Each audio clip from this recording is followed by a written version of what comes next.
এই ময়দানে তাফসিরুল কোরআন মাহফিলের জন্য যারা মেহনত করেছেন তার অন্যতম ছিলেন আল্লামা দেলাওয়ার হোসাইন সাইদি। তা আমাদের কোরআনের পাখিটাকে দীর্ঘ 13টা বছর পর্যন্ত জেলের প্রকোষ্ঠে সম্পূর্ণ অন্যায়ভাবে আটকে রেখেছে। তারপরে এক পর্যায়ে যখন দেখলো যে এখনো তো মরে নাই, শেষ পর্যন্ত গত নির্বাচন পাতানো রাতের ভোটে নির্বাচন করার প্রত্যাশা নিয়ে তারা নির্বাচনের আগ মুহূর্তে তাকে জেল থেকে নিয়ে যায় চিকিৎসার নাম করে হাসপাতালে। 4 ঘন্টা পরে তাকে মৃত ঘোষণা করে, অথচ তিনি ছিলেন দিব্যি সুস্থ মানুষ।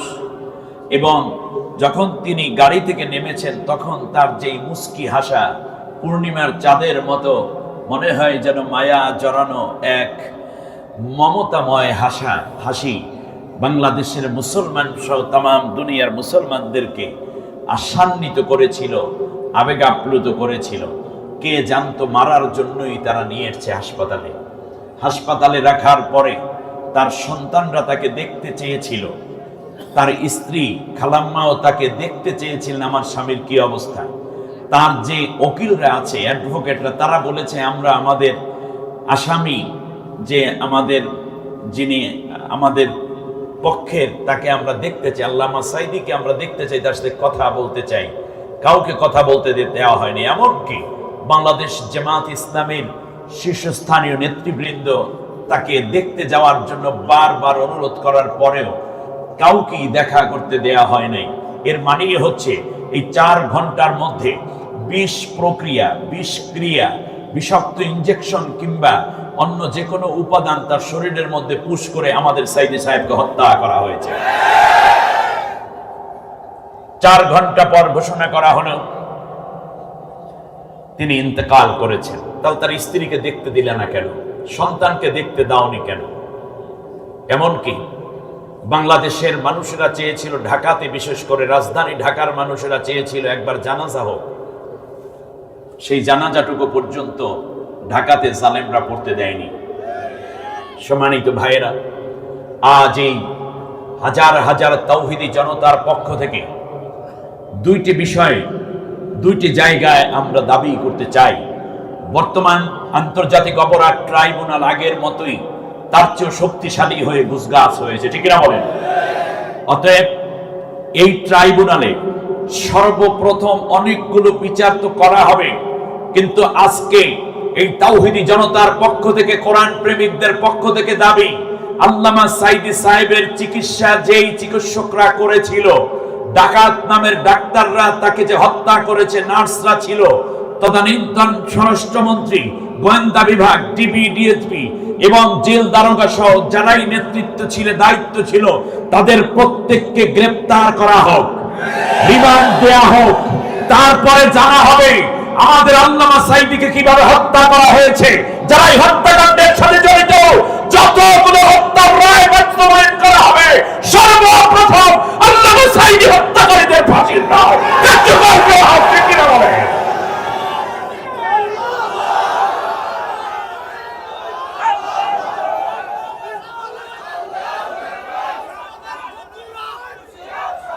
আজ দ্বিতীয় যেই বিষয়টি আমি বলতে চাই, বাংলাদেশের এমন কোন জায়গা ছিল না যেই জায়গাগুলো বিগত শাসক গোষ্ঠীরা অন্যায়ভাবে বল প্রয়োগ করে আত্মসাৎ করেনি। ব্যাংক লুট করেছে তারা হাজার হাজার কোটি টাকা, শেয়ার বাজার লুট করেছে তারা নারীদের ইজ্জত নষ্ট করেছে, হাজার হাজার লাখো নারীর ইজ্জত নষ্ট করেছে, হাজার হাজার খুনের অভিযোগে অভিযুক্ত তারা। বাংলাদেশের গণতন্ত্র হত্যার জন্য দিনের ভোট রাতে শুধু দেয়া নয়, বরং অন্য কাউকে ভোটও দিতে দেয় নাই। সেই সময় অন্য দলের কোন নেতৃবৃন্দকে এলাকায় পর্যন্ত ঢুকতে দেয় নাই, ঠিক না বলেন? সব জায়গা থেকে লুটপাট করে শেষ পর্যন্ত আমার দেশের 2000-এর অধিক ছাত্র ছাত্রীকে হত্যা করে বহুজান তার বোনের হাত ধরে চলে গেল।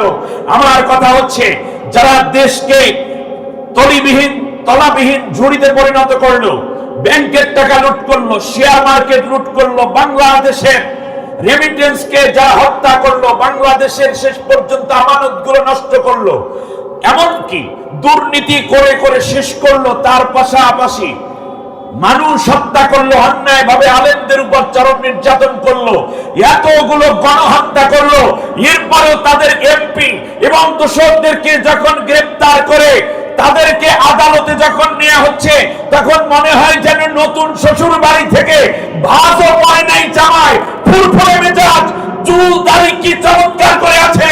তাদের এই দৃশ্য, যারা এই বাংলাদেশে স্বজন হারিয়েছে, অর্থ হারিয়েছে, যারা তাদের বাবা হারিয়েছে, সন্তান হারিয়েছে, তাদের কলিজার মধ্যে রক্তক্ষরণ হচ্ছে। সুতরাং তাদের হাতে কেন হাত করা বড় হয় না? তাদের কোমরের মধ্যে ডাকাতের রশি কেন বড় হয় না? পায়ের মধ্যে কেন শিকল বড় হয় না? জাতি জানতে চায় কতগুলো খুন করলে একজন মানুষের হাতে হাত করার কোমরের মধ্যে রশি পায়ে শিকল বড় হয়, অথচ বাংলাদেশে প্রতিদিন 10 আলেমদের কোমরের মধ্যে রশি পড়তে আমরা দেখেছি, হাতের মধ্যে শিকল পরাতে দেখেছি। বাংলাদেশের নির্দোষ আলেমদেরকে গালিগালাজ করতে শুনেছি, রিমান্ডের নামে নির্যাতন করে করে মিথ্যা মামলা দিয়ে তাদেরকে যত হেনস্থা করা হয়েছে, তার বিপরীতে এই ধরনের অপরাধী চিহ্নিতদেরকে কেন শাস্তির মতো আদালতে নেওয়া হয় না? আগামীবারে যদি এই দুলার আদরে নেওয়া হয়, তাহলে যা সংগ্রাম করেছে, জীবন দিয়েছে, রক্ত দিয়েছে, যাদের বিরুদ্ধে গণহত্যার অভিযোগ পর্যন্ত আছে, ঠিক তার পাশাপাশি দেশের আত্মসাৎ, লুটপাটের অভিযোগ আছে, ধর্ষণের অভিযোগ আছে, এরা সেই নষ্ট প্রেতাত্মা যারা বিদেশি দালালি করেছে বাংলাদেশকে ভিক্ষুকের জাতিতে পরিণত করার জন্য।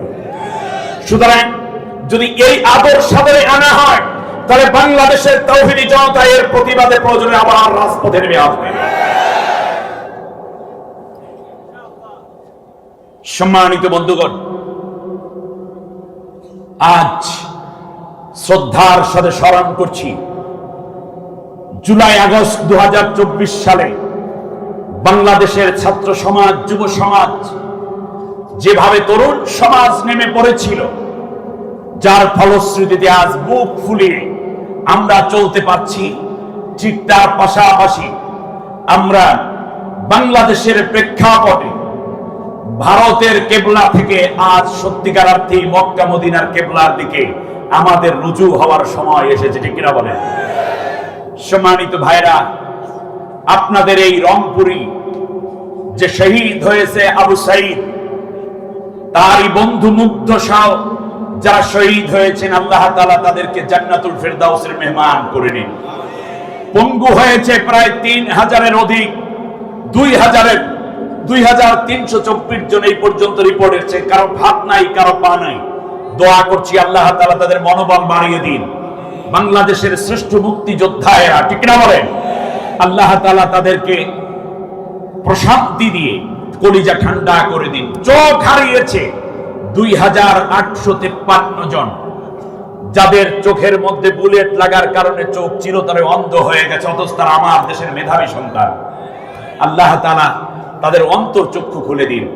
শোক সন্তপ্ত ব্যথিত পরিবারের প্রতি গভীর সমবেদনা রেখে আমি আপনাদের উদ্দেশ্যে মহাগ্রন্থ আল কোরআন থেকে সূরা বুরুজের অংশ বিশেষ তিলাওয়াত এবং তার উপরে কিছু কথা বলবো।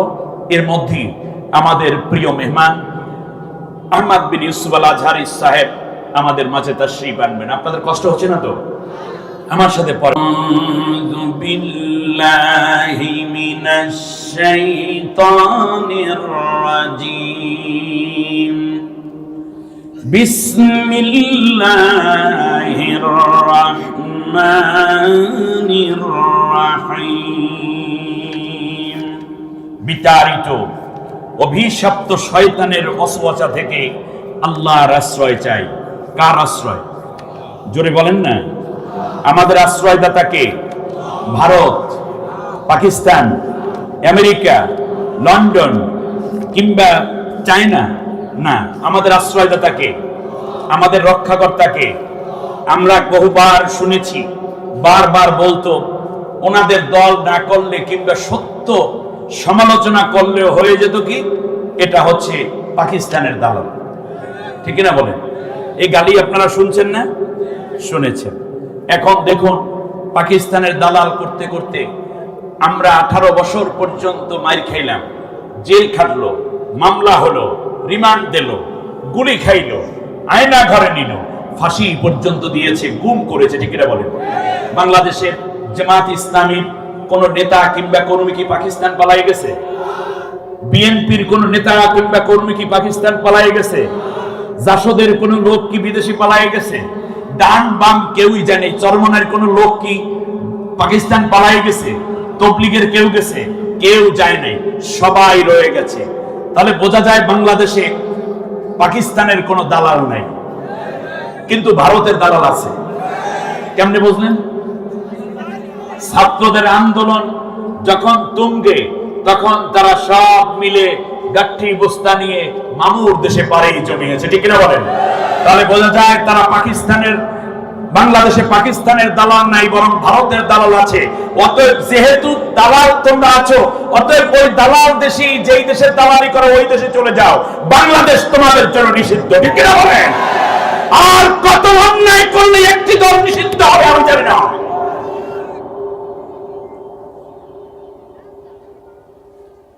প্রিয় বন্ধুগণ, আমরা সাহায্য চাই কার কাছে?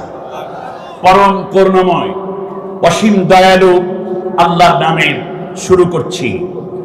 ওয়ামা নাকামু মিনহুম ইল্লা আইয়ুমিনু বিল্লাহিল আজিজিল হামিদ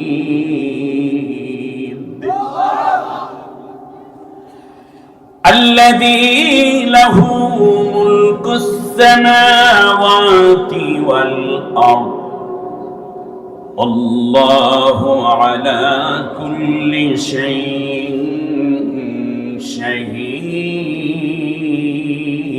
شهيد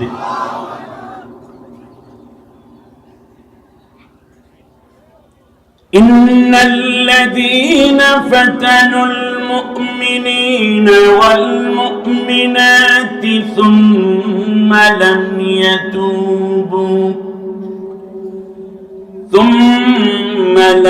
يتوبوا فلهم عذاب جهنم ولهم عذاب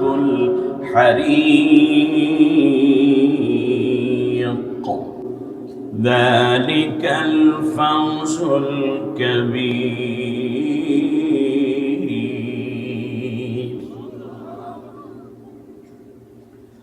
إن بطش ربك لشديد آمنت بالله তাদের আর কোনো দোষ ছিল না, তাদের কোনো অপরাধ ছিল না। জাগতিক জীবনে তারা কেউ অপরাধী ছিল না, তবে একটা অপরাধী তাদের ছিল। তারা বিশ্বজাহানের পালনকর্তা, যিনি পরাক্রান্ত এবং স্বপ্রশংসায় প্রশংসিত, তার উপরে অটুট বিশ্বাস এবং আস্থা স্থাপন করেছিল। এটাই ছিল ওই ঈমানদারদের একমাত্র দোষ, যে আল্লাহর প্রতি তারা বিশ্বাস করেছিল। সে আরেকটি বৈশিষ্ট্য হলো, তিনি তামাম জাহানের তথা আসমান এবং জমিনের একচ্ছত্র মালিক, একচ্ছত্র রাজাধিরাজ এবং একচ্ছত্র মালিকানা তারই জন্য। এ কথাটি তারা বলেছিল, এছাড়া আর কোনো অপরাধ তাদের ছিল না। তো মনে রেখো, তারা যা কিছু করেছে না কেন, সব বিষয়ে আমি আল্লাহ নিজেই সাক্ষ্য হয়ে আছি। আমি আল্লাহই সাক্ষী হিসাবে যথেষ্ট আছি। হে পৃথিবীর সমস্ত মানব জাতি, জেনে নিও, যারা ঈমানদারদেরকে কষ্ট দেয়, সেই ঈমানদার নারী হোক কিংবা পুরুষ, এই কষ্ট দেওয়ার পরে যারা তওবা করে না, ফিরে আসে না, তাদের জন্যই রয়েছে মহা কঠিন যন্ত্রণাদায়ক শাস্তি, এবং তাদের জন্য রয়েছে স্থায়ী এবং চিরন্তন শাস্তির বিভিন্ন ব্যবস্থা আমি আল্লাহর পক্ষ থেকে। ঠিক তার পাশাপাশি বিপরীতে যারাই আমি আল্লাহর প্রতি ঈমান এনে সৎকর্ম সম্পাদন করবে তাদের জন্য রয়েছে জান্নাত, যার তলদেশ দিয়ে ঝর্ণা ধারা প্রবাহমান। আর এটাই হচ্ছে মূলত মানব জীবনের শ্রেষ্ঠতম বিজয় এবং চূড়ান্ত সাফল্য। আরেকটি কথা তোমরা মনে রাখবা, দুনিয়ায় যে যাই করো না কেন আমি আল্লাহ তাআলার ধরা বড়ই কঠিন। আমি যাকে ধরি তাকে আর ছাড় দেই না, তাকে আর ছেড়ে দেই না। আল্লাহ তাআলা বললেন লাশাদীদ, আমার ধরা বড়ই কঠোর এবং কঠিন। বারাকাল্লাহু লানা ওয়া লাকুম ফিল কোরআনিল আযীম। আল্লাহুম্মা ইগফির লানা ওয়া লিওয়ালিদাইনা ওয়া লিজামিল মুমিনিনা ওয়াল মুমিনাত ইয়াওমা ইয়াকুমুল হিসাব। সম্মানিত বন্ধুগণ, সূরার নাম সূরা বুরুজ। সূরার নাম কি বলেন? সূরার নাম সূরা বুরুজ। বুরুজ শব্দের অর্থ হলো কক্ষপথ। যেমন আমরা জানি ইউরেনাস, নেপচুন, প্লুটো, বুধ, শুক্র, পৃথিবী, মঙ্গল, বৃহস্পতি, শনি, ইউরেনাস, নেপচুন, প্লুটো, ভালকান, এগুলো উপগ্রহ। সূর্য নামক নক্ষত্রকে কেন্দ্র করে এই গ্রহগুলো আবর্তিত, যেগুলো ছিল গ্রহ, বুধ, শুক্র। আর পৃথিবীর একমাত্র উপগ্রহের নাম হচ্ছে চাঁদ। এই যে পশ্চিম আকাশে চাঁদটা দেখা যাচ্ছে এখন, না? পূর্ণিমার মনে হয় আজ একদিন পর আজকে। সুতরাং আমাদের একমাত্র উপগ্রহ বন্ধুটির নাম হচ্ছে চাঁদ। এমনি করে পৃথিবী আল্লাহ রাব্বুল আলামিন যেমন সাজিয়েছেন, আসমানকেও আল্লাহ সাজিয়েছেন গ্যালাক্সি দিয়ে। কখনো এটার মধ্যে দিয়েছেন অগণিত নক্ষত্র। পৃথিবী থেকে চাঁদের দূরত্ব 9,30,00,000 মাইল। পৃথিবীর চেয়ে 13 লক্ষ গুণ বড় এই সূর্যটা। সুবহানাল্লাহ বলেন। কিন্তু দেখতে এত ছোট এই জন্য, যেহেতু এটা অনেক উপরে। আপনারা যখন বিমানে উঠবেন, বিমানে যারা চড়েছেন দেখবেন দুনিয়ার দিকে তাকালে মানুষগুলোকে একেবারে ছোট ছোট মনে হয়। এটা অনেক উপরে, যার কারণে পৃথিবী থেকে এটা এত ছোট দেখায়। আল্লাহ রাব্বুল আলামিন বলেন, এই তো গেল ছোট্ট একটা নক্ষত্র, কিন্তু এই সূর্যটাকে আল্লাহ যত 13 লক্ষ গুণ বড় বানাইলেন পৃথিবীর চেয়ে, এই সূর্যের চেয়েও 200 কোটি গুণ, 300 কোটি গুণ বড় বড় এক একটা নক্ষত্র আল্লাহ তাআলা ওই আসমানের মধ্যে বানিয়ে রেখেছে। যার যার কক্ষপথে। এত কথা বললে তো সমস্যা। সাইলেন্ট প্লিজ, একেবারে মোবাইলগুলো সাইলেন্ট করুন। এই 1 ঘন্টার জন্য কথা না বললে আপনার কোনো অসুবিধাই হবে না। এবারে আসুন, বিশাল সূর্যটি তার আপন কক্ষপথে ঘুরছে আহ্নিক গতি এবং কখনো বার্ষিক গতি দিয়ে। সূর্যের চেয়ে হাজার হাজার গুণ বেশি বড় বড় সূর্য দিয়ে আল্লাহ তাআলা সাজিয়েছেন গ্যালাক্সি, যেটাকে বলে মিল্কি ওয়ে। উত্তর দক্ষিণে আপনারা দেখবেন এটা ছায়াপথ। আপনারা দেখেন, এই শীতের দিনে বেশি দেখবেন সপ্তর্ষি মণ্ডল দেখতে পাবেন, জোর তারকা, কখনো 3টে তারকা এক এক জায়গায় আপন কক্ষপথে ঘুরে। আলোর গতি হচ্ছে প্রতি সেকেন্ডে 1,86,000 মাইল। কিন্তু এমন কিছু নক্ষত্র আছে যা কিয়ামত পর্যন্ত আলো দিবে, কিন্তু পৃথিবী পর্যন্ত সে পৌঁছাইতেও পারবে না। এত উপরে আল্লাহ তাআলা এই সূর্য নামক ওই নক্ষত্রগুলোকে আল্লাহ তাআলা সেটআপ দিয়ে রেখেছে। সুবহানাল্লাহ। কিন্তু কেউ কারোর সাথে সংঘর্ষ নয়, বরং আল্লাহ তাআলা বলছেন, ওই যে বড় নক্ষত্রটি বলো, এই নক্ষত্রকে গিলে ফেলতে পারে এরকম বহু মহাশূন্যে আমি খাত তৈরি করে রেখেছি। সমুদ্রের মধ্যে রয়েছে সমুদ্র খাত, যার মধ্যে থেকে এই যে বড় আটলান্টিক মহাসাগরের চেয়ে বড় বড়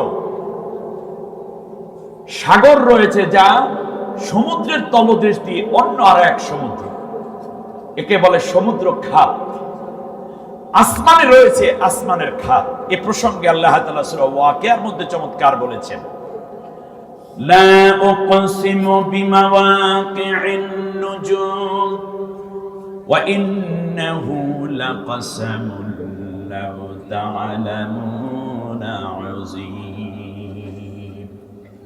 আল্লাহ রাব্বুল আলামিন বলেন, এই নক্ষত্র মণ্ডলী পতিত হওয়ার জায়গার কসম, এটা একটা বড় কসম করলাম বান্দা, তোমরা যদি বোঝো। তার কারণ হচ্ছে এই সূর্যের চেয়েও বড় বড় নক্ষত্রগুলো ঘুরতে ঘুরতে ওই ব্ল্যাক হোল যেটা আমি বানিয়েছি মহা আসমানের মধ্যে, ওই ব্ল্যাক হোলের কাছাকাছি আসার পরে নক্ষত্রটাকে টান দিয়ে এমন ভাবে দাফন করে দেয়, ওই নক্ষত্রের এক বিন্দু আলো কোনদিন আসমানে আর জ্বলে ওঠে না। চন্দ্র সূর্যগুলো আপন কক্ষপথে ঘূর্ণায়মান। আল্লাহ রাব্বুল আলামিন বলেন, লাশ-শামসু ইয়ানবাগি লাহা আন তুদরিকাল কমারা ওয়ালাল লাইলু সাবিকুন নাহার ওয়া কুল্লুন ফি ফালাকিন ইয়াসবাহুন। প্রবল জ্ঞানী হইবে যাহারা, আপন মনেতে ভাবিবে তাহারা, রাত্রি পারে না আগে যাইবার, দিনের স্থান করে অধিকার। চন্দ্র বাজে না সূর্যের গায়েতে, সূর্য পারে না চন্দ্রকে ধরিতে। যার যে স্থান বহাল রাখিয়া ঘুরিতেছে তাহারা আল্লাহকে ভাবিয়া। সুবহানাল্লাহ। যার যার কক্ষপথে শেষে ঘোরে, কেউ কাউকে গুতা দেয় না, কেউ কাউকে আঘাত করে না, কেউ কাউকে টাচ করে না, একমাত্র আল্লাহর নির্দেশ অনুযায়ী তারা ঘূর্ণায়মান। যার কারণে তোমরা এত সুন্দর আছো, এত ভালোভাবে এই পৃথিবীতে বেঁচে আছো। সুবহানাল্লাহ। সূর্যটা যদি আরো নিচে হতো তাহলে সব মরুভূমি হয়ে যেত। চাঁদ যদি আরেকটু নিচে হতো তাহলে সমুদ্রের পানি উতলে পৃথিবী ডুবে যেত। আরো যদি উপরে থাকতো, বিজ্ঞানীরা বলছেন যে তাহলে এই পৃথিবী পুরোটা মরুময় হয়ে যেত, সবুজ শ্যামলে পৃথিবীতে আর খুঁজে পাওয়া যেত না।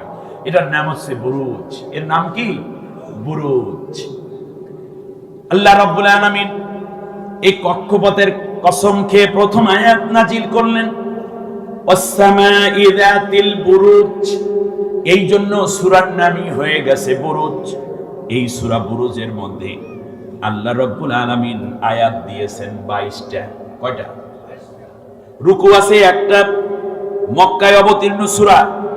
তাহলে কোন সূরা থেকে আমরা আজকে তাফসীর শুনছি বলেন তো দেখি? সূরার নাম কি? বুরুজ। অবতীর্ণ হয়েছে কোথায়? মদিনায় না মক্কায়? মক্কায়, রাইট। আয়াত আছে কতগুলো? 22টা। রুকু আছে কয়টা? একটা। সেখান থেকে ধরে আমি আপনাদের উদ্দেশ্যে 8, 9, 10, 11, 12 কয়টা আয়াত হলো? 5টা। এই 5টি আয়াতের অনুবাদ এবং তার তিলাওয়াত এবং তার সরল অনুবাদ করতে চেষ্টা করেছি। আপনারা ঘটনা জেনে থাকবেন, এক জালেম শাসক ছিল। সেই সময় যে জালেম শাসক, নাম ছিল তার দাকিয়ানুস। সেই সময় ঈমান গ্রহণকারী একটি গোত্র ছিল যার নাম ছিল আসহাবুল উখদুদ। নাম কি? উখদুদ। ঈমান আনলো তারা। নবীর উপরে যখন ঈমান আনলো, ঈমান আনার পরে, আমি কিন্তু তাফসীরের ভাজেই কথা বলছি, ভালো করে বুঝেন, অর্থাৎ তিলাওয়াত, অনুবাদ, তারপর শানে নজুল, এরপরে ব্যাখ্যা। এবারে আসেন, আসহাবুল উখদুদ দাকিয়ানুস বাদশার সবচেয়ে বড় টার্গেট ছিল, যারা ঈমানদার হবে, নবীর প্রতি ঈমান আনবে, তাদেরকে হত্যা করে ফেলো। ঈমানদারদেরকে কি করো? হত্যা করার ধরনও ছিল ভিন্ন। ঈমানদাররা ঈমান আনলো, আল্লাহর বান্দা বান্দিরা নবীর উপর ঈমান আনলো। দাকিয়ানুস বাদশা গোপনে গোপনে সবার নাম লিস্ট করেছে। বড় একটা আগুনের কুণ্ডলি জ্বালালো, গর্ত করলো, গর্তের মধ্যে লাকড়ি দিল, তার মধ্যে তেল ঢাললো, কেরোসিন ঢাললো কিংবা পেট্রোল দিল, অথবা যেভাবে বেশি লাকড়ি ধরানো যায় সেইভাবে ধরিয়ে নিল, জ্বালিয়ে নিল।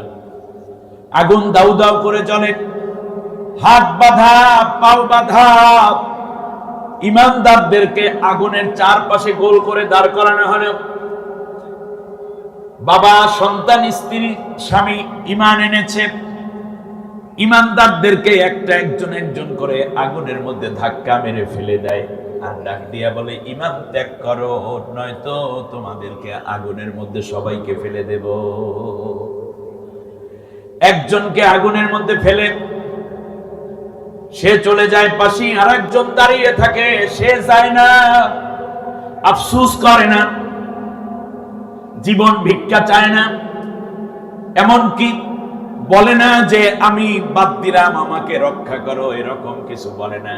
একজন একজন করে করে আগুনের মধ্যে ফেলে দেয়, আগুনের মধ্যে ফেলে দেয়। হঠাৎ করে এক মায়ের কোলে 10 মাস বয়সের একটা শিশু সন্তান, মা ইমানদার সন্তানকে সেখানে দাঁড়িয়ে দুধ পান করাচ্ছে শেষবারের মতো। এমন সময় মায়ের মমতা উতলে উঠে, আহারে আমি যদি মরে যাই, আমার সন্তানটাকে কমপক্ষে বাঁচানো দরকার। এই চিন্তা করে সন্তানকে জনমের মতো দুধ পান করাইয়া কোল থেকে পেছনে ছেড়ে দিবে। এমন চিন্তা করার সাথে সাথে মায়ের কোল থেকে সন্তানটা জোরে একটা ধাক্কা মেরে নিজেই আগে আগুনের মধ্যে পড়ে গেল। মা এখন কি করবেন? আগুনের মধ্যে মা এভাবে উকি দিয়ে তাকায়। মা আগুনের মধ্যে তাকিয়ে দেখতেছে সন্তান আগুনের মধ্যে হাত পা নাড়াচাড়া করে খেলা করছে আর মায়ের সাথে কথা বলছে।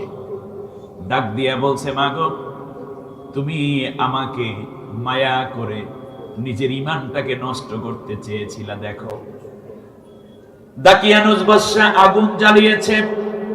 ওমা, এইটা আগুন না, এটা জান্নাতের শান্তি, তুমিও চলে আসো। অমৃত আজনম পর্যন্ত, অনন্তকাল পর্যন্ত মা সন্তান একই জান্নাতে থাকবো। এখানে চলে আসো মা, ঈমান ত্যাগ করে তুমি কাফের হয়ে যেও না। আল্লাহ রাব্বুল আলামিন এই সাহসী মানুষগুলোর প্রশংসা করেন সূরা আহজাবের মধ্যে আয়াত নাজিল করলেন। 23 নম্বর আয়াত, সূরার নাম সূরা আহজাব। আল্লাহ রাব্বুল আলামিন বলেন, মিনাল মুমিনিনা রিজালুন সাদাকু মা আহাদুল্লাহ আলাইহি ফামিনহুম মান কাদা নাহবাহু ওয়া মিনহুম মান ইয়ানতাযির ওয়া মা বাদদালু তাবদীলা। কার কথা? আল্লাহ রাব্বুল আলামিন বলেন, সত্যপন্থী ঈমানের পরীক্ষায় উত্তীর্ণ একটি দল সব সময় তোমরা তোমাদের জাতির মধ্যে পাবা। সেই দলের একটা বৈশিষ্ট্য এই যে তাদের নেতৃবৃন্দ তাদের মধ্য থেকে বাছাই করা কিছু পুরুষকে আমি আল্লাহ এমন ঈমান দান করেছিলাম, তাদের একজনকে আগুনে পুড়ে, একজনকে গুম করে, একজনকে হত্যা করে, একজনকে ফাঁসি দেয় আর একজনকে ফাঁসি দেওয়ার জন্য রেডি করে, একজনকে আয়না ঘরে পাঠায় আর একজনকে আয়না ঘরে নেওয়ার জন্য প্রস্তুত করে। একের পর এক লাশ নামায়, একের পর এক মৃতদেহের সন্ধান পায়, কিন্তু তারা একদিন ইন্না সালাতি ওয়া নুসুকি ওয়া মাহইয়ায়া ওয়া মামাতি লিল্লাহি রাব্বিল আলামিন, নিঃসন্দেহে আমার নামাজ, আমার কোরবানি, আমার জীবন, আমার মরণ তামাম বিশ্বজাহানের আল্লাহর জন্য। এই শপথ নিয়ে তারা যেদিন ইকামতে দ্বীনের কাজে শামিল হয়েছিল, একদিন যে আল্লাহর কোরআন বিজয় করার জন্য ময়দানে ঝাঁপিয়ে পড়েছিল, কত লাশ গেল, কত জীবন গেল, কতজন কি হারালো, কত স্বজন গেল, এই দিকে তাদের নজর নাই, বরং ইসলামের বিপ্লব হয়েছে কিনা, আল্লাহর কোরআনের পতাকা উড্ডীন হয়েছে কিনা, এই দিকেই তাদের নজর। কশিনকালেও তাদের শপথ থেকে তারা এক চুল পরিমাণ পরিবর্তন হয়ে যায় নাই। শেষ পর্যন্ত দেখতে পেলাম এক পুলিশ স্বরাষ্ট্রমন্ত্রীকে ভিডিও দেখিয়ে বলছে, স্যার এই যে একটা গুলি করি একজন মরে,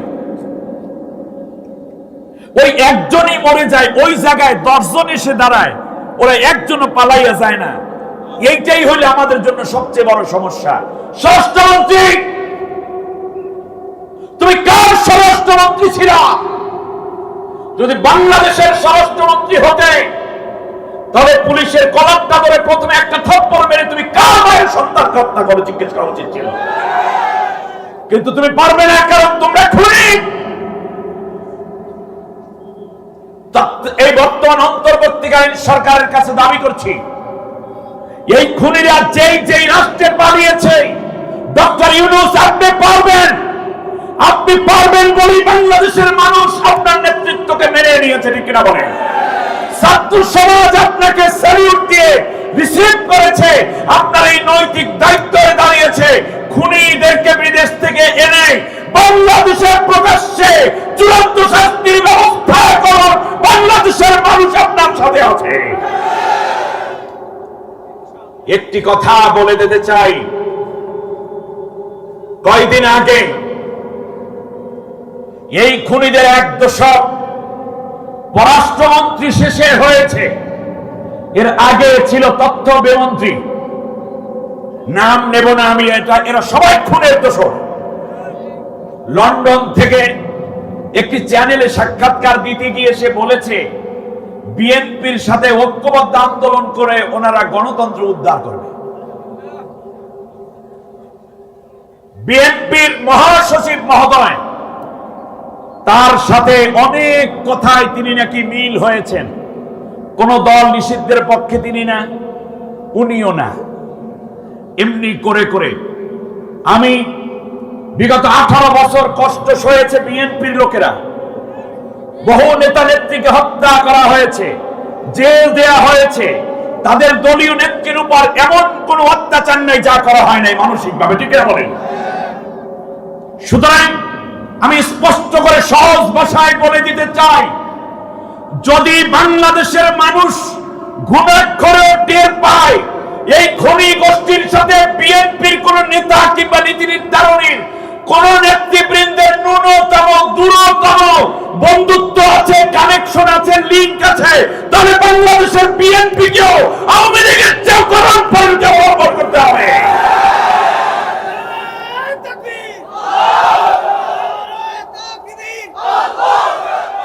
তবে বিশ্বাস করি বিএনপি এত বড় ভুল করতে যাবে না, কারণ বিএনপি বাংলাদেশের একটি বিশ্বস্ত দেশপ্রেমিক দল, ঠিক আছে বলেন? তাদের নেতৃত্বে আজ মানুষ ঐক্যবদ্ধ হতে চায়, তাদের নেতৃত্বের সাফল্য দেখতে চায়। আজ বাংলার মানুষ উন্মুখ হয়ে আছে। অতএব এইরকম পাকা ধানে মই দিবে না বিএনপি, তাহলে কিন্তু ইতিহাসের আস্ত করে নিক্ষিপ্ত হতে বাধ্য হবে। আশা করি তাদের এই চিন্তা চেতনাগুলো আরো মজবুত হবে। বাংলাদেশের মানুষ আপনাদেরকে দেখতে চায়, বাংলাদেশের মানুষ দুটি দলকে দেখতে চায়। এক নম্বরে দেখতে চায় ইসলামী দলকে এগিয়ে আছে, দেখতে চায় বাংলাদেশের জাতীয়তাবাদী দল সামনে এগিয়ে আছে। এই দুইটার সমন্বয়ে আগামীর বাংলাদেশ হবে আল্লাহর কোরআনের বাংলাদেশ, মুসলমানের বাংলাদেশ, দালাল মুক্ত বাংলাদেশ, ভারতের আধিপত্যবাদ মুক্ত বাংলাদেশ।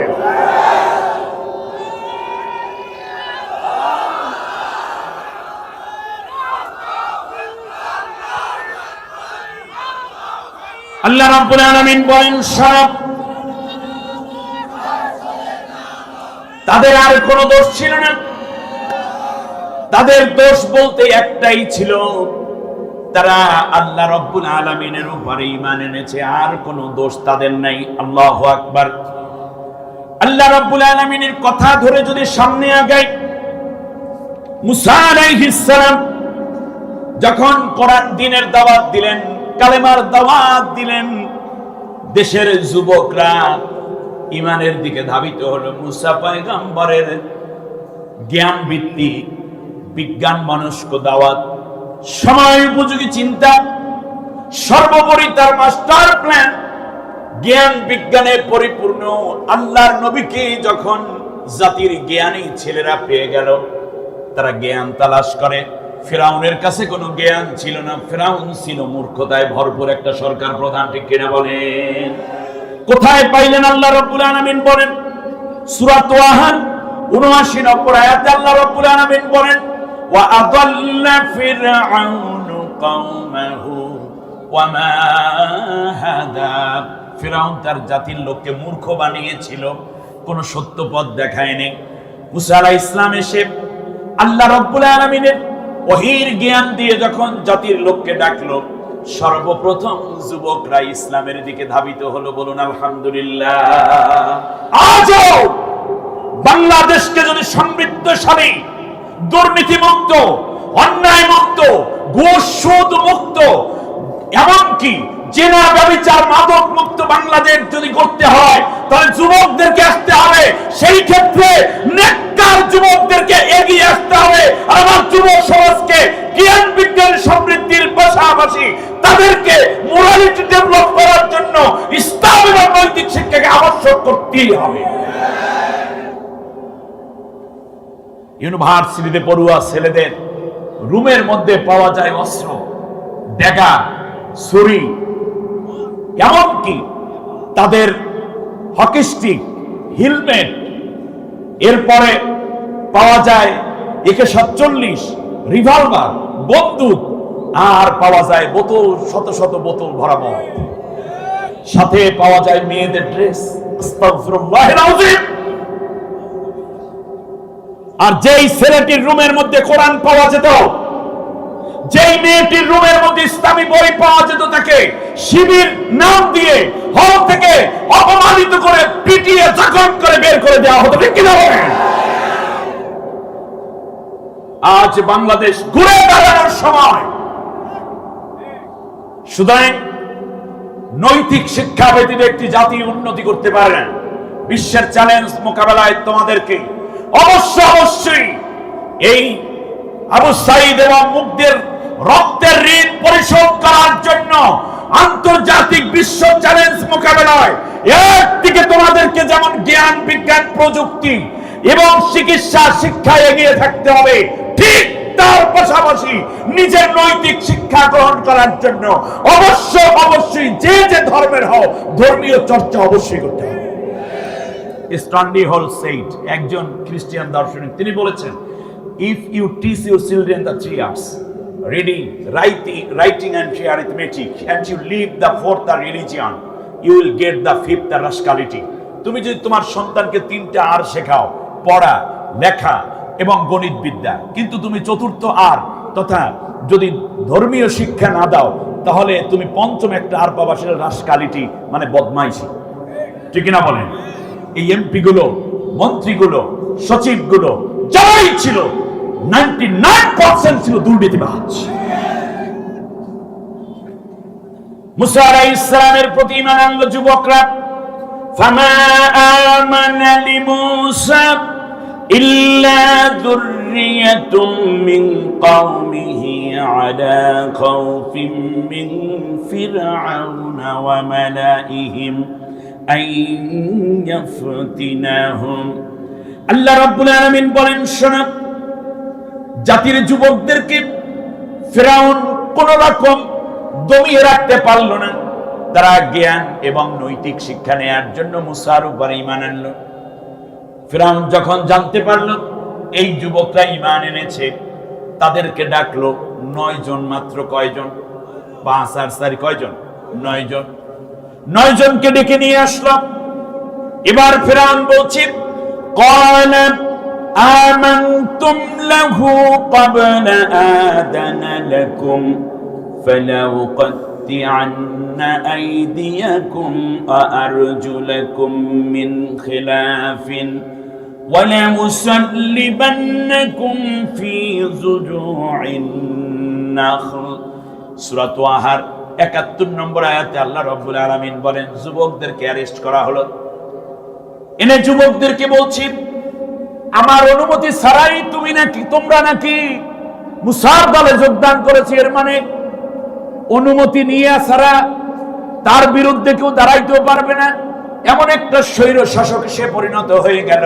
শেষ পর্যন্ত তার রাষ্ট্রে বিরোধী দল কেউ ছিল না, তার বিরুদ্ধে কথা বলতে হলে তার অনুমতি নিয়ে বলা লাগবে। আমাদের দেশে এইরকম চাচা চাচিরা সুন্দর একটা বিরোধী দল ছিল, ঠিক কিনা বলেন? পোলা পাইনে গান বলছে, যেই পথে গেছে আপা সেই পথে যাবে জাপা, ঠিক কিনা বলেন? আমার ভাইয়েরা, এইরকম বিরোধী দল কি হতে পারে? ফিরআউন চায় আমার একটা বিরোধী দল থাকবে, কিন্তু আমার অনুমতি নিয়ে চলবে। মুসা আলাইহিস সালামের সামনে যুবকেরা বলল, ঈমান আনবো, আপনার কাছে অনুমতি লাগবে কেন? বলল তোমরা তো বিদ্রোহী, দেশদ্রোহী, কত রকমের অভিযোগ তাদের বিরুদ্ধে দিল। তাদেরকে বলা হলো রাজাকার, দেশদ্রোহী। সেই সময় বলেছিল সাহের মানে হচ্ছে জাদুকর। বর্তমানে ফেরাউনের নাতিপতি শাসকরা বলে কি রাজাকার। কিন্তু পোলা পাইনে দেখছেন কি মজা করে বলছে, চেয়েছিলাম অধিকার, হয়ে গেলাম রাজাকার। এইবার ছেলে মেয়ে সবাই একত্রে বললো তুমি কে? রাজাকার। আমি কে? বলছে কে? স্বৈরাচার। আপনি খেয়াল করেন কি স্লোগান দিয়ে বলাইলো না। হ্যাঁ, 11 বছর আগে, মাত্র 11 বছর আগে বাংলাদেশের রাজধানী ঢাকার প্রাণ কেন্দ্র, ওইটার নাম কি জানো রে? শাহবাগে সতে সাইদি তুই রাজাকার, তুই রাজাকার, কতে কাদের মোল্লা তুই রাজাকার, তুই রাজাকার। এক যুগ হয় না, 11 বছরের মাথায় এসে যারা এই রাজাকার নাটক করেছিল ইমরানের সরকারের মাধ্যমে, মূলত তাদের সবাইকে রাজাকার উপাধি দিয়ে দেশ থেকে তাড়াই দিয়েছে। ঠিক কিনা বলেন? আল্লাহর মায়ের আলমের বাইরে এক যুগ যায় নাই। আল্লামা সাইদিকে হত্যা করার পর 1 বছর অতিক্রান্ত হতে না হতে ইঁদুরের গর্ত পায় নাই পালাতে। ঠিক কিনা বলেন? এরা আবার নাকি ইঁদুরের গর্ত থেকে বের হবে।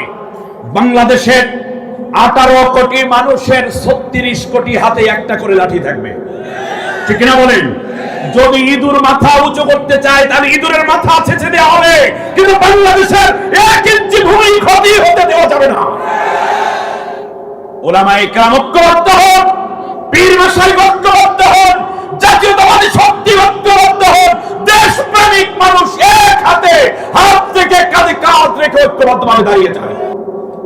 ফেরাউন ভয় দেখাইলো, লাউ কাত্তিআন্না আইদিয়াকুম আরজুলাকুম বিন খিলাফ, তোমাদের বিপরীত দিক থেকে হাত পা কেটে ফেলবো, আর কাউকে ফাঁসি দিয়ে, খেজুর গাছের সাথে প্রকাশ্যে ফাঁসি দিয়ে মেরে ফেলবো। এই কথা শোনার পরে যুবকরা কাইফা কাপড় নষ্ট করে ফেলছে নাকি? তওবা তওবা কইয়া ফেরাউনের দল ফিরে গেছে না। যুবকরা কি বলেছে শোনো। যুবকরা বলল, ফেরাউন তোমার অত্যাচার সইতে সইতে মিশরের মানুষগুলো অতিষ্ঠ হয়ে গেছে। জাতির লোকদের মধ্যে তুমি যে পীড়ন দিয়েছো, এরপর আর কি দেবা? ঈমান এনেছি জ্ঞানের কারণে, আত্মার কারণে, পরকালীন জবাবদিহিতার নৈতিক জায়গা থেকে। তুমি তো আমাদের বিপরীত দিক থেকে হাত এবং পা কাটবে। আল্লাহকে সাক্ষী রেখে বলি ফেরাউন, শোনাও, শুধু হাত আর পা নয়, বরং তুমি যদি আমাদের পায়ের পাতা থেকে নিয়ে মাথার তালু পর্যন্ত কেটে টুকরা টুকরা করে ফেলো, তারপরেও আল্লাহর কসম করে বলি যে ঈমান এনেছি এই ঈমান থেকে এক চুল পরিমাণ আমরা ফিরে যাব না। 7 জনকে হাত পা কাটা হলো আর 2 জনকে প্রকাশ্যে ফাঁসি দেওয়া হলো, যাতে করে অন্য কেউ আর এই জায়গায় না আসে। আমার কাছে আফসোস লাগে, রংপুরের ভাইয়েরা, লালমনির হাটের ভাইয়েরা ভালো করে বুঝুন, ফেরাউন যাওয়ার সময় ফেরাউন হাত পা কেটেছে কয় জনার? 7 জনার। কিন্তু আপনি কি জানেন, যাবার দিনে 24 জুলাই থেকে নিয়ে আগস্টের 5 তারিখ পর্যন্ত ভারত থেকে পুলিশ এনে এবং বাংলাদেশের নষ্ট পুলিশ যারা ছিল গুলি করেছিল আমার দেশের ছাত্র সমাজের মিছিলে। কারো পায়ে গুলি লেগেছে, কারো বুকে, কারো পিঠে, কারো ঘাড়ে, কারো সিনায়, কারো হাতে। এমনি করে করে মারা তো গেল। আর যারা জীবিত ছিলেন তাদের অনেকের এমন অবস্থা হয়ে গেল, তাদের পা কেটে ফেলতে হয়েছে। তার কারণে এমন জায়গায় গুলি লেগেছে পা আর রক্ষা করা সম্ভব না, হাত রক্ষা করা সম্ভব না। এই রকম হাত পা কেটেছে যারা, তাদের সংখ্যা দাঁড়িয়েছে বাংলাদেশে এখনো পর্যন্ত 2356। আজকে আপনি ইউটিউব সার্চ দিয়ে দেখেন, গুগলে চলে যান, লিখলেই হবে ছাত্র আন্দোলনে, কোটা আন্দোলনে হাত পা হারালো কতজন, সংখ্যা চলে আসবে। প্রায় 2500 মানুষের হাত পা কাটতে বাধ্য হলো। আর যুবক ছিলেন, ডান হাতটা নাই, যুবতী মেয়ে বাম পাটা নাই, কারো 2 হাত নাই, কারো 2 পা নাই। চিরদিনের জন্য পঙ্গু হয়ে গেল ওরা। ফেরাউন 7 জনের হাত পা কাটার কারণে যদি এত বড় জালেম ফেরাউন বলে আমরা তাকে গালি দিতে পারি, তাহলে প্রায় 2356 জনের হাত পা যে কাইটে গেল, এই কত বড় ফেরাউন নতুন কইরে কি আবার জিজ্ঞেস করার দরকার আছে নাকি? সেই ফেরাউন বড় নাকি এই ফেরাউন বড়? শুনুন, ইব্রাহিম আলাইহিস সালামকে আগুনের মধ্যে ফেলেছে, নাম কি? নমরুদ। কয়জনকে ফেলাইছে? একজনকে। আগুনে ফেলার কারণে নমরুদকে আপনি এত ঘৃণা করেন, কিন্তু আপনি কি জানেন 5 August BRAC school, BRAC university, independent university, Gulshan university সহ কয়েকটা ইউনিভার্সিটির ছাত্রছাত্রী আন্দোলন করলো। সেই জায়গায় গুলি চালানো হলো, কত লাশ পড়ে থাকলো। এক পর্যায়ে একটা ভ্যান পাইয়া তারা পুলিশেরা 12টা লাশ উঠাইছে একটা ভ্যানের মধ্যে। আর প্রত্যেক ভ্যানের মধ্যে দেখবেন অনেক রশি থাকে, কারণ ভ্যান তো লাকড়ি বহন করে এক জায়গা থেকে আর এক জায়গায় নেয়, বস্তা বহন করে নেয়, ঠিক কিনা বলেন? আমার ভাইয়েরা, শেষ পর্যন্ত যা করলো, ওই রশিগুলা দিয়া 12টা লাশ শক্ত করে বাঁধা হলো। একটা পর্যায়ে কিছু দূর নেওয়ার পরে একটা পেট্রোল পাম্পের ভিতর ঢুকাইয়া দেওয়া হলো। পেট্রোল পাম্পে দেওয়ার পরে পেট্রোল পাম্পে যেই ছেলেরা চাকরি করে ওদেরকে ডাকলো পুলিশ। 12টা লাশ বাঁধা, কারো চেহারা বের হয়ে আছে, কারো পা বের হয়ে আছে, কার মায়ের সন্তান বুঝি ওরা মাইরা আনন্দ করতে যায়। লাশগুলোর উপরে পাম্পের পেট্রোল ঢেলে দেওয়া হলো। একটুখানি দূরে নিয়ে পেট্রোল পাম্পের ছেলেরা বলছে, স্যার এই জায়গায় আগুন দিয়েন না, তাহলে আমাদের পেট্রোল পাম্পটাই জ্বলে যাবে। পুলিশ ভ্যানওয়ালাকে বলল আর একটু সামনে যা, রাস্তার ঠিক মাঝ বরাবরে দাঁড়ালো, গায়ে দেওয়া ত্রিপলটাকে সরিয়ে ফেলল, দিয়াশলাই দিয়ে আগুন জ্বালিয়ে দেয়া হলো। একটা দুইটা নয়, 12টা লাশকে পুড়িয়ে রাজধানীর রাজপথের মধ্যে তারা উল্লাস করেছে। তাহলে নমরুদ যদি এক ইব্রাহিমকে আগুনের মধ্যে ফেলার কারণে এত বড় নমরুদ হতে পারে, তাহলে বরং 12টা লাশ যারা পোড়াইলো তারা কত বড় নমরুদের বাচ্চা নমরুদ, ঠিক কিনা বলে? আর কি বলবো, এরপরে বাংলাদেশে একদম 5টা গোলাম রয়েছে, এখনো নাকি তাদের কথা বলতে চায়। এত পাপের বোঝা তোমরা কোথায় নিবে? শুধু তাই, খেয়াল করো, কোরআনের পুরো কোরআন আমি অনুবাদ করার তৌফিক আল্লাহ আমাকে দিয়েছেন, কিন্তু আসহাবুল উখদুদ আমি পড়েছি, নমরুদ ফিরআউনের ইতিহাস পড়েছি, সেখান থেকে ধরে কওমে লূত, কওমে সামুদের ইতিহাস পড়েছি, কিন্তু কোন একটি দেশের সরকার সেই দেশেরই মানুষের চোখ তুলে ফেলে, অন্ধ করে ফেলে, এই ইতিহাস কোরআনের কোথাও নাই, হাদিসেরও কোথাও নাই, যেটা এই গভর্নমেন্ট যাওয়ার আগে মাথা বরাবর গুলি করে তারপর আমার দেশের 2000-এর অধিক যুবক যুবতীকে অন্ধ করে দিয়েছে চিরদিনের জন্য। আল্লাহ রাব্বুল আলামিন বলেন, শোনো, আমি আল্লাহ সুবহানাহু ওয়া তাআলা তোমাদেরকে বলে যাচ্ছি, তাদের কোনো দোষ ছিল না, একমাত্র দোষ ছিল তারা পৃথিবীতে আল্লাহর উপর ঈমান এনেছে এবং আসমান জমিনের একচ্ছত্র মালিক ওই আল্লাহর রাজত্ব কায়েম করতে চাওয়াই তাদের অপরাধ। আর কোনো অপরাধ ছিল তাদের? আজকে আপনাদেরকে বলি, 1 আগস্ট এই 2024 সাল বাংলাদেশ জামায়াত ইসলামীর এর আগে তো নিবন্ধন বাতিল করেছে, মার্কা নিয়ে গেছে। শেষবারে যেটা ছিল সেটা হইল দলটাকে ব্যান্ড করা বাকি ছিল, এমনি তো অঘোষিত ব্যান্ড ছিলই। 1 তারিখে তারা এই বাংলাদেশ জামায়াত ইসলামী শহীদি কাফেলা ব্যান্ড করে ফেললো। মাঝে মাঝে বলতো বিএনপি কেও ব্যান্ড করে দেব। যাই হোক, করছে ভালো কথা, 4 দিনের মাথায় তারা পড়ে গেছে, ঠিক না বলে? কিন্তু ব্যান্ড করার কারণ কি? ব্যান করার কারণ জামাত ইসলামের গঠনতন্ত্রে দুইটা কথা উল্লেখ আছে, যেই কথাটা ওই সংবিধানের সাথে মিল ছিল না। একটা হলো যে আসমান এবং জমিনের একচ্ছত্র মালিক আল্লাহ তাআলা, আমরা বিশ্বাস করি, এ কথা তাদের ভূমিকায় আছে, আমরা বিশ্বাস করি, যেহেতু আমরা মুসলিম আমরা বিশ্বাস করি আসমান এবং জমিনের একচ্ছত্র মালিক আল্লাহ তাআলা। এই কথা কেন লেখলা? আচ্ছা বলেন, আসমানের মালিক কে? না, জোরে বলতে হবে। জমিনের মালিক কে? আসমান এবং জমিনের মালিক আল্লাহ। এই কথা যারা বিশ্বাস করেন, আজ এই হাজার হাজার জনতার মধ্যে আল্লাহকে সাক্ষী রেখে দুইটা হাত উঁচু করতে হবে আপনাকে, এই ঈমানের স্বীকৃতি দাও, লিল্লাহি মা ফিস সামাওয়াতি ওয়া মা ফিল আরদ। যারা বিশ্বাস করেন আসমান আল্লাহ, জমিন আল্লাহ, তারা দুইটা হাত উঁচু করে আল্লাহকে দেখাও।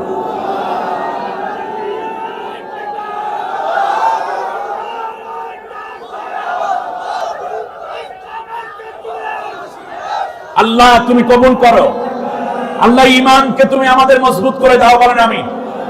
এই ছিল অপরাধ।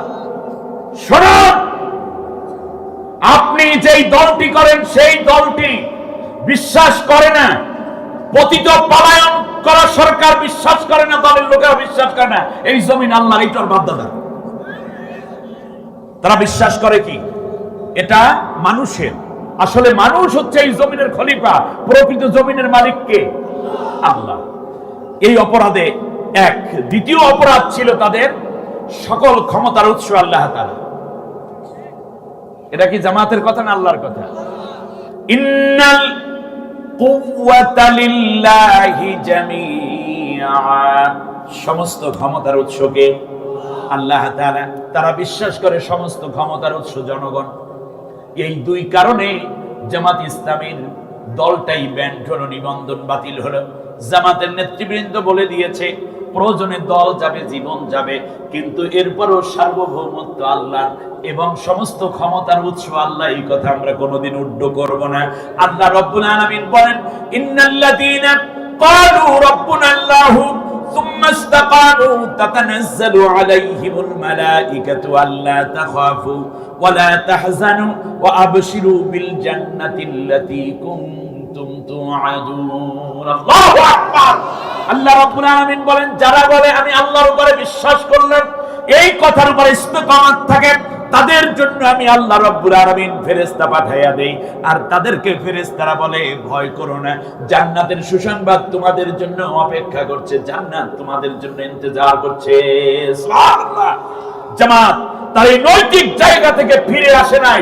আজ বিশ্বাস করি বাংলাদেশের তাওহীদি জনতা, পীর মাশায়েখ, তাবলীগ জামাতের ভাইয়েরা, আলিয়ার ভাইয়েরা, কওমি ভাইয়েরা অবশ্যই যেই ঈমান তারা পোষণ করেছে, আজও আমরা যারা ঈমান পোষণ করে এক কাতারে দাঁড়িয়েছি, আগামীর পার্লামেন্ট আল্লাহ রাব্বুল আলামিনের কোরআনের পার্লামেন্ট হবে।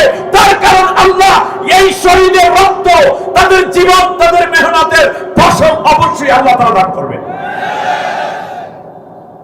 আমার বন্ধুগণ, হযরতে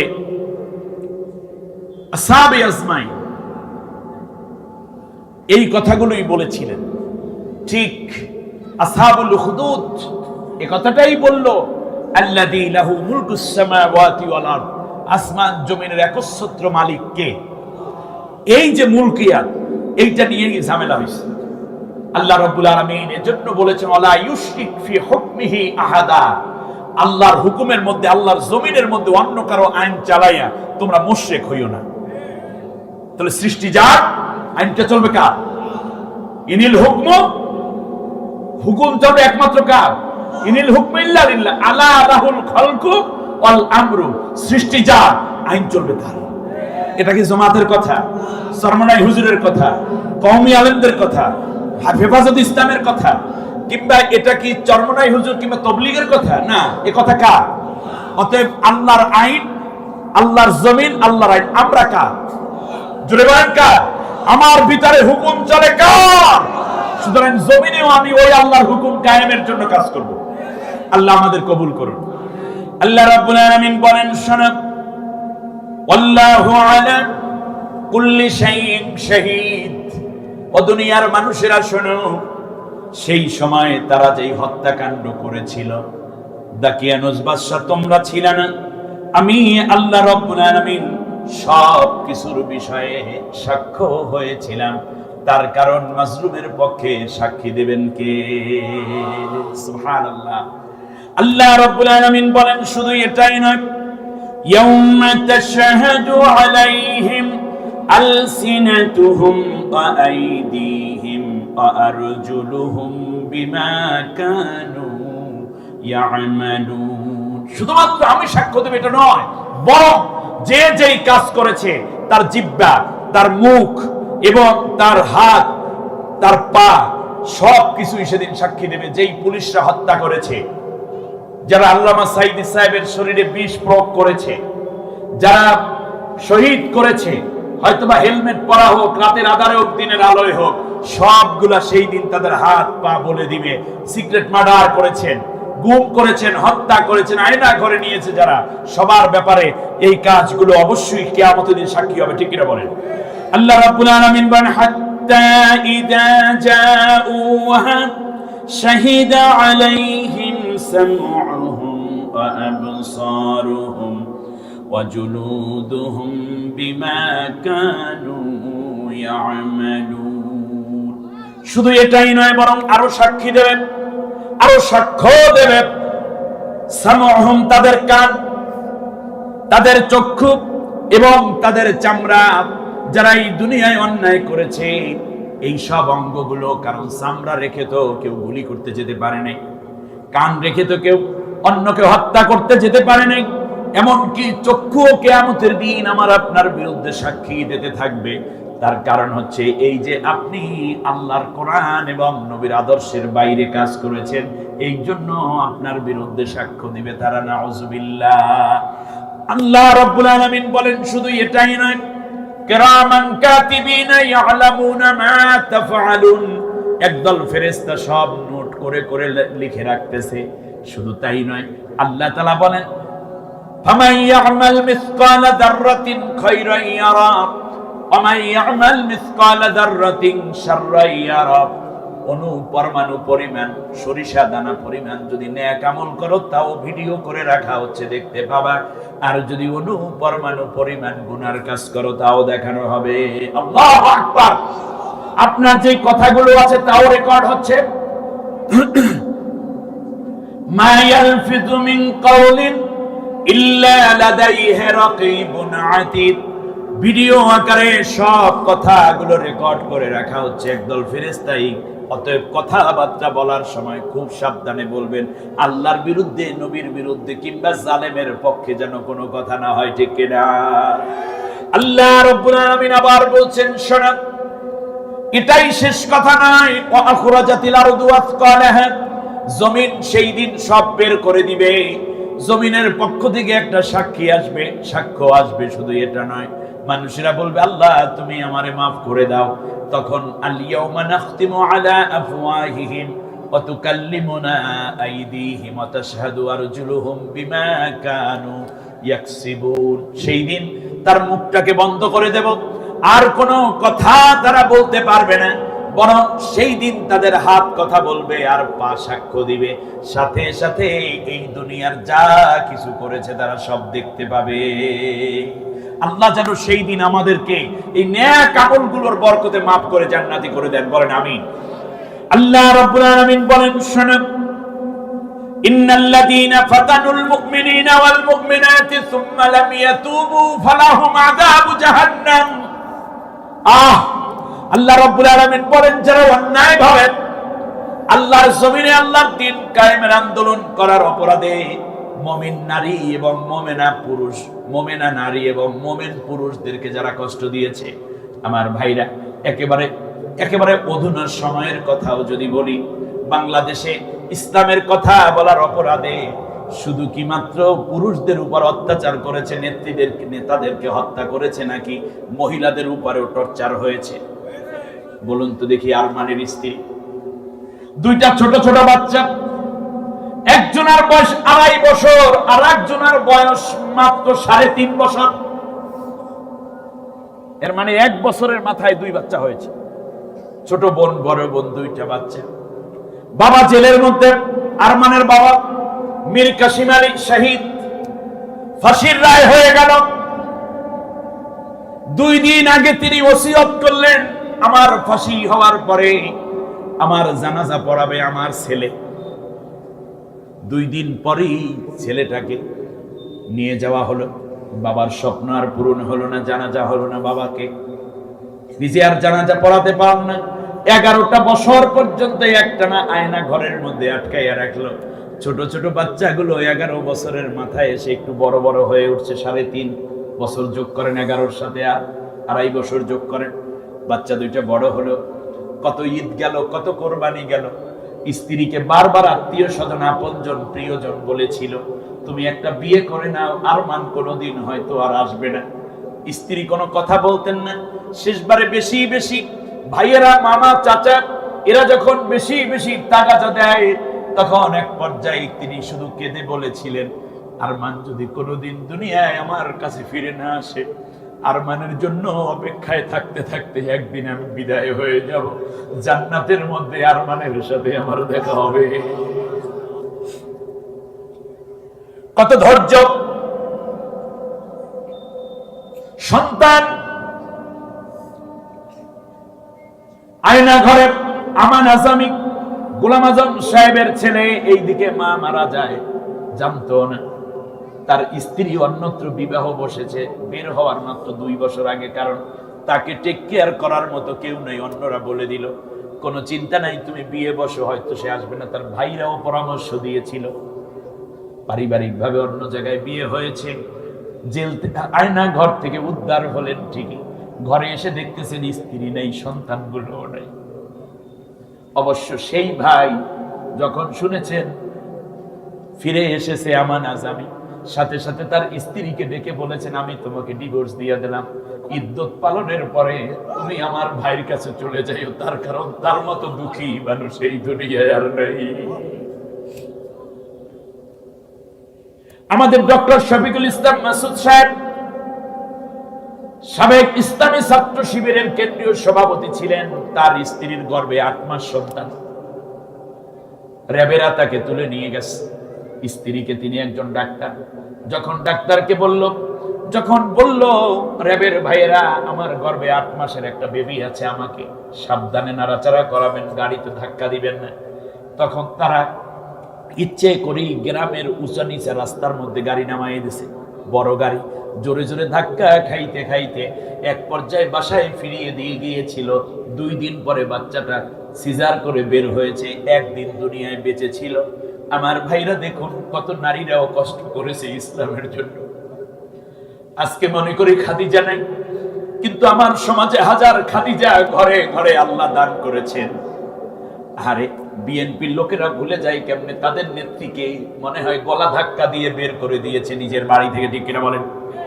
একটা সন্তান মারা গেল, আর এক সন্তান জানাজা পর্যন্ত করতে আসতে সাহস পায় নাই। কি কয়? এজন্যই বলেছে সাবধান থাকবেন। মানুষ কিন্তু খুব নজর দিচ্ছে বাংলাদেশ নিয়ে, আর কাউকে খেলতে দেওয়া হবে না। বাংলাদেশের ভাগ্য নির্ধারণ করবে বাংলাদেশের মানুষ। ঠিক কিনা বলেন? আল্লাহ রাব্বুল আলামিন বলেন, এই নির্যাতন যারা করেছে, সেই দিন আমাদের ডক্টর শফিকুল ইসলাম মাসুদ সাহেব বক্তব্য দিতে গিয়ে বললেন যে আমার সন্তানটা শহীদ হয়েছে, আমি এই সন্তানটার জানাজা পড়তে আসতে পারি নাই, আমার বিরুদ্ধে 268টা মামলা। শেষ পর্যন্ত আমার সন্তান দাফন হলো। আমাকে আল্লাহ আরো 3টা সন্তান দিয়েছে, কিন্তু 3 সন্তানের জন্য যত মায়া, যেই সন্তানটা আমি দেখতে পাই নাই, ওর জন্য তার চেয়ে 1000 গুণ বেশি মায়া। আল্লাহর কাছে দোয়া করি যেন আমার সন্তানকে শাহাদাতের মর্যাদা দিয়ে কিয়ামতে সন্তান আমাদেরকে সুপারিশ করে জান্নাতে নিয়ে যায়। আল্লাহ কবুল করুন, পারেন আমি। তাদের অপরাধ ছিল না। যারা মুমিনদেরকে কষ্ট দেয়, নির্যাতন করে, কিন্তু তওবা করে না, এরা তওবা করে নাই, বরং নির্যাতনের রাস্তা আরো বেশি বেশি করে তৈরি করেছিল। ঠিক না বলেন? মাত্র মূর্তি বানাইছিল। এবার যদি ক্ষমতায় টিকে যেত, আগামী সেশনে এসে তার দলীয় লোক দিয়ে, পুলিশ দিয়ে, র্যাব দিয়ে, গোয়েন্দা ডিবি ডিএসপি দিয়ে, প্রাইমারি হাই স্কুল কলেজ ইউনিভার্সিটির বাচ্চাদেরকে দিয়ে তার বাবার মূর্তি পূজা করে ছাত্র। ঠিক না বলেন? আফসোস করিলেন না, মূর্তিগুলো ভেঙার মাধ্যমে আমার বিশ্বাস তবলিগ করার বাংলাদেশ, পীর মাশায়েখের বাংলাদেশ, আলিয়ার বাংলাদেশ, কওমি আলেমদের বাংলাদেশ, লাখো লাখো হাফিজি মাদ্রাসার বাংলাদেশকে আল্লাহ তাআলা কমপক্ষে শিরকের গুনার মধ্য থেকে রক্ষা করার জন্য তার বাবার মূর্তিগুলোর সব ভাঙ্গা মাটির সাথে মিশাই দেওয়ার ব্যবস্থা করেছে। মূর্তি বানানোর উদ্দেশ্য কি? আল্লাহ তাআলা আমাদেরকে এই মূর্তি সেজদা থেকে হেফাজত করেছেন, ঠিক না বলুন?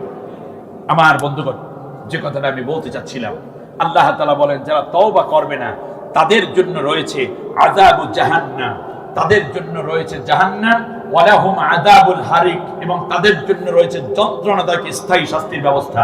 অতএব মনে রাখবেন, আপনারা যদি তওবা করে না আসেন, তওবা তো করতে পারেন না, যদি তওবায় এখনো যারা আছেন তওবা করে ইসলামের দিকে, দেশপ্রেমের দিকে ফিরে না আসেন, পরকালেও আপনাদের কঠিন শাস্তি ভোগ করতে হবে।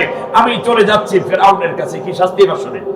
ওয়াজাওয়াজনা বিবানি ইসরাঈল, আমি আল্লাহ তাআলা বনি ইসরাইলের লোকদেরকে লোহিত সাগর পার করে নিলাম। এক পর্যায়ে ফিরআউনের সমস্ত সৈন্যবাহিনীকে লোহিত সাগরের তলদেশে পানির নিচে সলিল সমাধি করে দিলাম। আপনারা জানেন কিনা আমার ভাইরা, ফিরআউন এখনো বাইসে আছে। ফিরআউন ডাক দিয়ে কয়, আল্লাহ আমানতু আন্নাহু লা ইলাহা ইল্লাল্লাযী আমানাত বিহি বানু ইসরাঈল, আল্লাহ তাআলা তোমার উপরে আমি ঈমান আনলাম, লা ইলাহা ইল্লাল্লাহ, তুমি ছাড়া আর কোনো ইলাহ নাই। কে বলে? তাহলে ঈমান আনছে না ফিরআউন? ফিরআউন ঈমান এনেছে লা ইলাহা ইল্লাল্লাহ, আল্লাহ তুমি ছাড়া কোনো ঈমান নাই, কোনো মাবুদ নাই, ওয়া আনা মিনাল মুসলিমিন, আল্লাহ আমি এখন একেবারে খাঁটি মুসলমান হয়ে গেছি।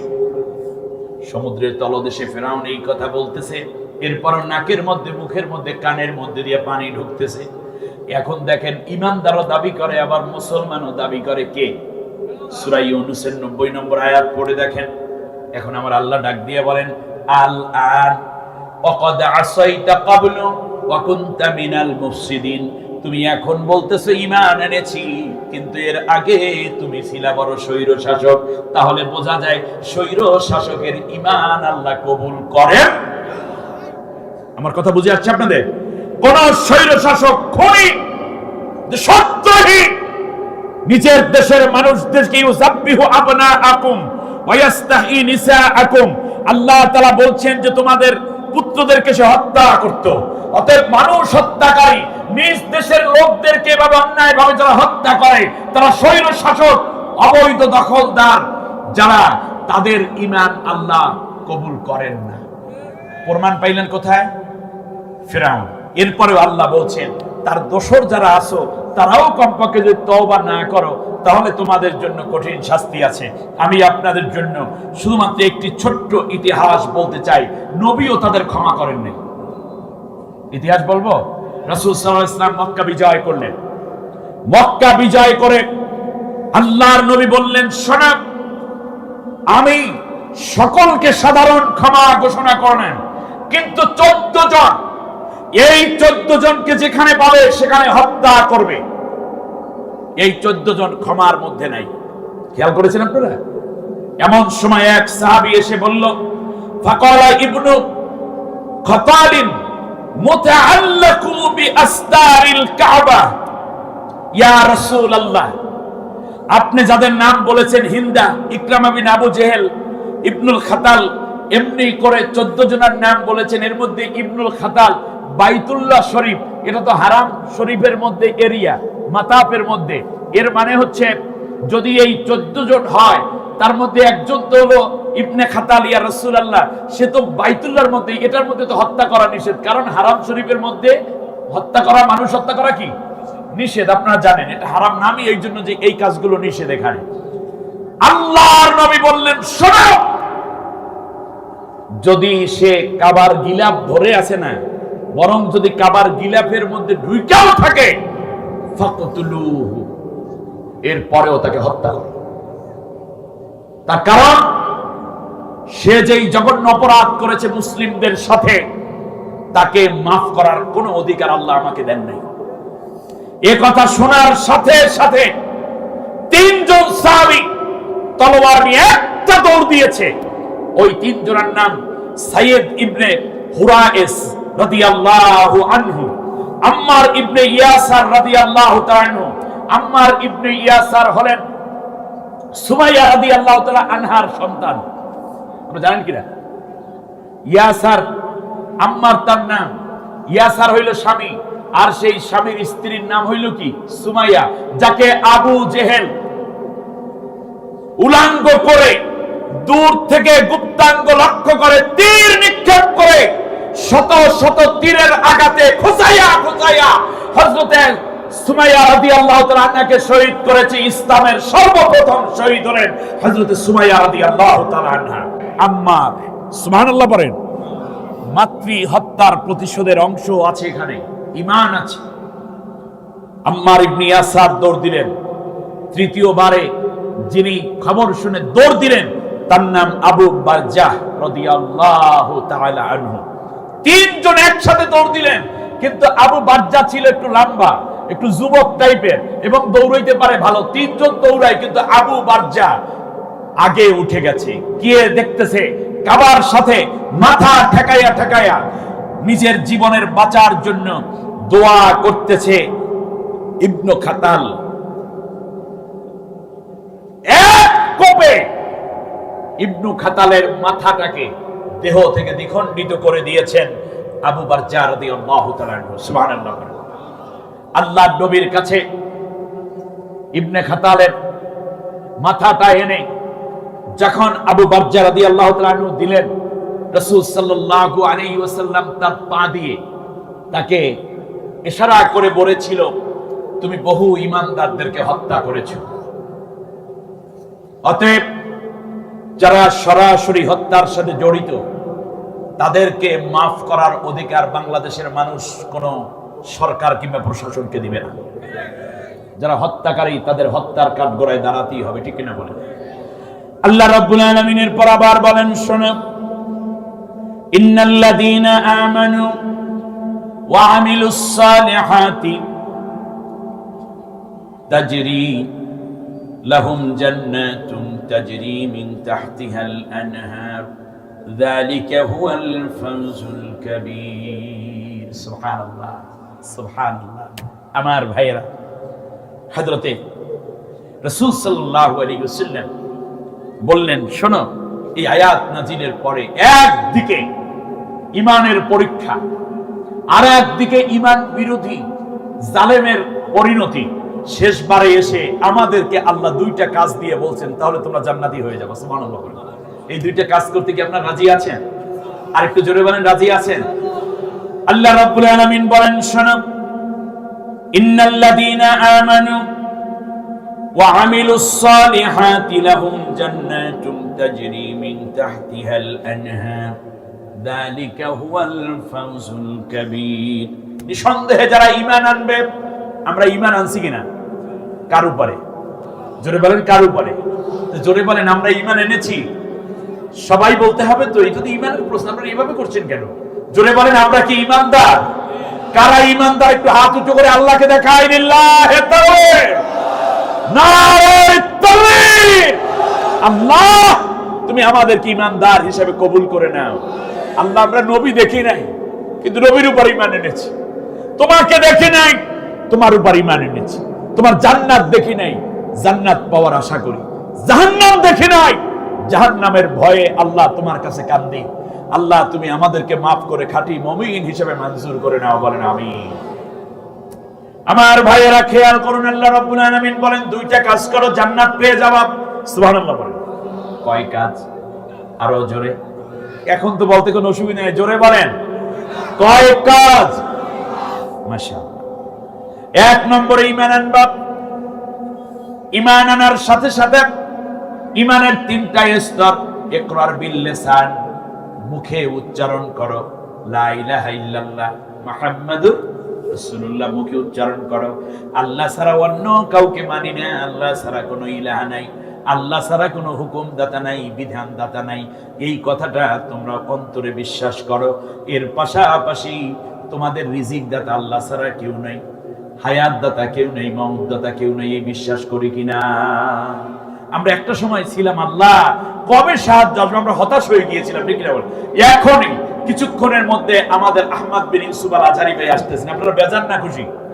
বাস আমরা মন ভরে তেলাওয়াত শুনবো। সবাই বসেন, সবাই চেপে বসে পড়েন। আল্লাহর কোরআনের সাথে ন্যূনতম বেয়াদবি যেন না হয়, সাবধান। বিশ্বের শ্রেষ্ঠতম অন্যতম এক কারি আল্লাহ বাংলাদেশে দিয়েছেন, এটা আমাদের জন্য শুকরিয়া, ঠিক না বলেন? আমরা এই তিলাওয়াত শুনে মন ভরে নেব, যা দা তুমি ঈমান আই। কোরআন তিলাওয়াত শুনলে, কোরআন তিলাওয়াত করলে মুমিনের ঈমান বেড়ে যায়, সুবহানাল্লাহ বলেন। আমরা আজকে ঈমান বাড়াইয়া পাওয়ার বাড়াবো, বলেন আমিন। দ্বিতীয় হচ্ছে ঈমান আনার পর মুখে স্বীকৃতি দাও, তাসদিক বিল জানান, অন্তরে বিশ্বাস করো, আমাল বিল আরকান, আর তোমরা কাজের মধ্যে সেই ঈমানের প্রমাণ দাও, সুবহানাল্লাহ। আমার ভাইরা, আল্লাহ রাব্বুল আলামিন বলেন যারা ঈমান আনবে এবং নেক কাজ করবে তাদের জন্য রয়েছে জান্নাত, সুবহানাল্লাহ বলেন। আল্লাহ রাব্বুল আলামিন এই আয়াতের মধ্যে বলেছেন জান্নাত। অন্য আয়াত সূরা কাহফের মধ্যে শেষ দিকে গিয়ে আল্লাহ রাব্বুল আলামিন বলেন কোন জান্নাত দেব তোমরা কি জানো? দুনিয়ার মধ্যে বান্দা বান্দিরা জেনে নাও, আমি আল্লাহ তোমাদের জন্য, নেককার নারী পুরুষদের জন্য সবচেয়ে শ্রেষ্ঠ জান্নাত যেটা বানিয়েছি, ওই জান্নাতের নাম কি? জান্নাতুল ফিরদাউস। আল্লাহ রাব্বুল আলামিন বলেন আমি আল্লাহ সুবহানাহু ওয়া তাআলা তোমাদেরকে জান্নাতুল ফিরদাউসের মেহমান বানায়া দেব। আল্লাহ রাব্বুল আলামিন বলেন ইন্নাল্লাযীনা আমানু ওয়া আমিলুস সালিহাতি কানাত লাহুম জান্নাতুল ফিরদাউসি নুজুলা।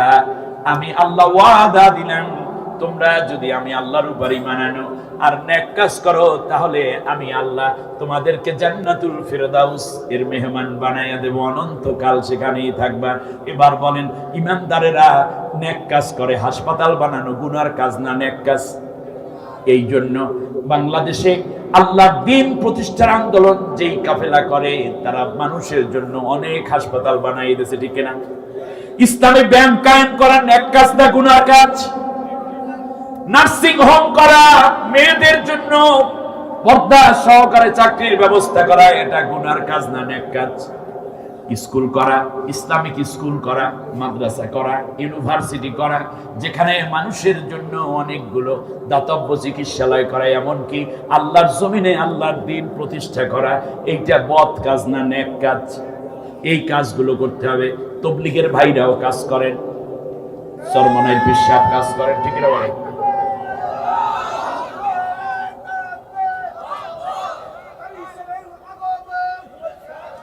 আমি বলি নারায়ে তাকবীর, আল্লাহু আকবার, নারায়ে তাকবীর, আল্লাহু আকবার। কারি সাহেবের আগমন, শুভেচ্ছা স্বাগত। আজারি ভাইয়ের আগমন, শুভেচ্ছা স্বাগত। নারায়ে তাকবীর, আল্লাহু আকবার। বাস আমি আর 2-3 মিনিটের মধ্যে শেষ করে দেই। এই নেক কাজগুলো করতে হবে আমাদের। যারা ঈমানদার তারা বদ কাজ করে না, তারা কি কাজ করে? তারা ক্যাসিনো বানায় না, ঠিক না বলেন? তারা মানুষের জন্য মৃত্যুদণ্ড দেওয়ার জন্য, জীবন থেকে জীবনী বের করার জন্য আয়না ঘর বানায় না। তারা কোনোদিনও মানুষকে হত্যা করার জন্য বিদেশ থেকে অস্ত্র নিয়ে আসে না। বিদেশ থেকে গুলি করে বাংলার মানুষ হত্যা করার জন্য ভাড়াটিয়া পুলিশ আনে না, ঠিক না বলেন? তারা মূর্তি বানায় না, তারা মুদিরালয় তৈরি করে না, ফোর্স কোয়ার্টার তৈরি করে, তারা নেক কাজ করে। আর যারা নেক কাজ করে তারা যাবে কোন জান্নাতে? জান্নাতুল ফিরদাউসে। আপনাদের কাছে শেষ কথাটা জিজ্ঞেস করি, বলেন তো দেখি এই নেক কাজ কয়েক প্রকার? তাৎক্ষণিক নেক কাজ, আবার সাদাকায়ে জারিয়ার নেক কাজ, সুবহানাল্লাহ বলেন।